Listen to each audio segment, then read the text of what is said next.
What's up? How you doing?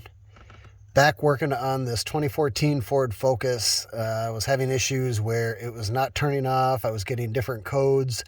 And at first I thought it was an ABS problem. I popped the ABS fuse and it ran great for a couple weeks. And then all of a sudden I started having problems again. And so I did some more research. And what I found was that when you run the washer fluid, the pump is bad and it actually pushes water or pushes liquid up through the wiring harness and into what we're looking at here, which is called the BCM. Back out a little bit, and it's actually behind the glove box. You can see it from underneath the glove box. That's how I initially got to it and then took the glove box out. But if we zoom in right here, you can see the corrosion that has started to happen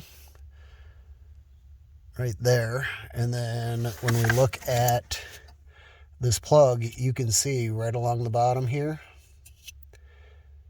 that there's been a problem.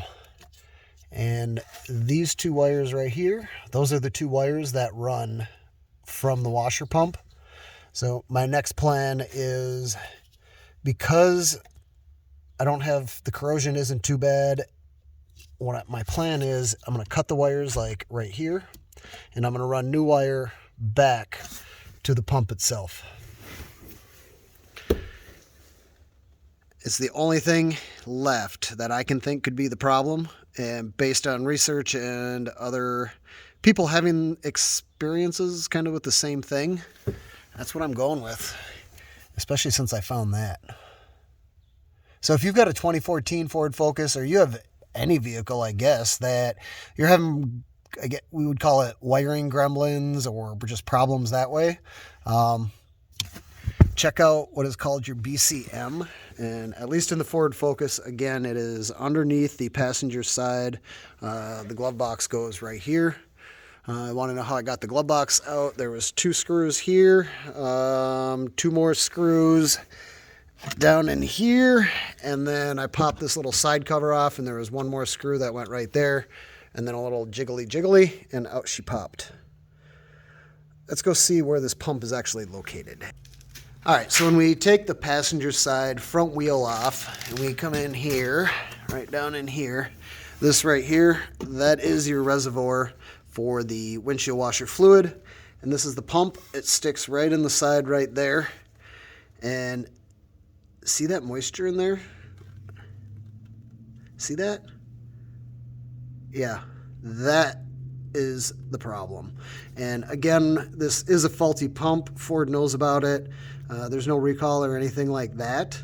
But what is happening is when it's pumping, it's actually pumping the liquid up into the little connector, and the liquid goes through the line itself. It's not that it's like in the harness on the outside of these lines. The liquid actually pumps inside of the insulation with the wiring and goes back. So if we come up right down in there, that's where it comes up. Right here is where the wiring kind of goes back. And let me see if I can get back in here. Right back in. Right there.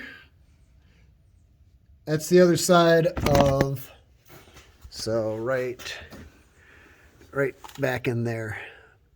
That's the other wiring, or that's where the wiring harness or wires go through and then come out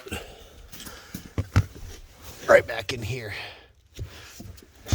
So I have a new pump on the way. Man, that's crazy. I'm going to put the new pump in. I'm going to run the new wires. I'm probably just going to reuse this right here. I'm going to cut it and I'll reuse that short section. So that's what's going on. That's where we are at. That's what I have figured out. The problem is with the 2014 Ford Focus. Battery dying just all of a sudden. It drains the battery. It won't turn off. Just different problems. And what made me kind of come to this conclusion was some research. There was other individuals that had talked about it. I had read some articles around it, but 2 different times the car had sat for a week, not used, and then I used it, and then I ran the windshield washers, took it through a car wash, and had problems. Sat for another week while I was trying to figure it out, and it ran fine for 2 weeks, and then I used the windshield washer fluid to clean the windows multiple times just because of the weather. And lo and behold, all of a sudden I come out and the battery's dead and it's not turning off, popping codes, having all kinds of problems. That's where we're at. I just kind of want to put this video out there and let you guys know, if you're having the same issue, what to look for. Thanks again. Really appreciate you watching. Hope this helps somebody. Peace.